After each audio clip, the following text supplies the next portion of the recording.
Hello everyone, কি অবস্থা সবার? আশা করি সবাই অনেক ভালো আছেন। তো আজকে আমি কথা বলবো হচ্ছে বাংলাদেশের একটি অন্যতম গুরুত্বপূর্ণ সেক্টর বা মানুষের মৌলিক অধিকার চিকিৎসা সেবা নিয়ে।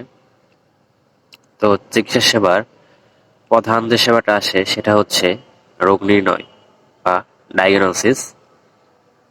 তো আমাদের দেশের রোগ নির্ণয়ের অবস্থা এতই বাজে, যার কারণে প্রতি বছর প্রায় 20 থেকে 25 লক্ষ মানুষ শুধু ইন্ডিয়ায় যাচ্ছে তাদের রোগ নির্ণয় করার জন্য বা তাদের কি হয়েছে শরীরে সেটা ধরার জন্য। আমরা ভালো ভালো ডাক্তার দেখে আমাদের শরীর সুস্থ করতে চাই, ভালো ভালো ডাক্তার দেখাতে চাই, কিন্তু ভালো ডাক্তার দেখানো অবশ্যই উচিত।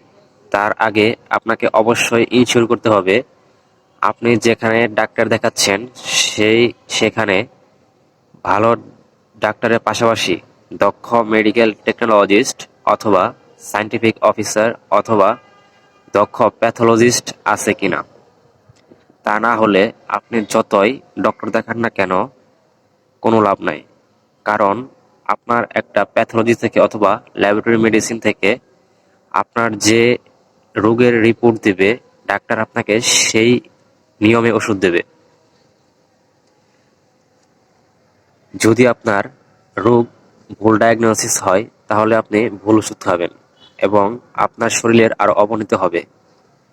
তাই আপনারা যারা এখন থেকে ডাক্তার দেখাবেন, অবশ্যই ভালো ডক্টরের পাশাপাশি ভালো ল্যাব এবং সেই ল্যাবে ভালো টেকনোলজিস্ট প্যাথোলজিস্ট আছে কিনা সেটা একবার নিশ্চিত হয়ে ডাক্তার দেখাবেন।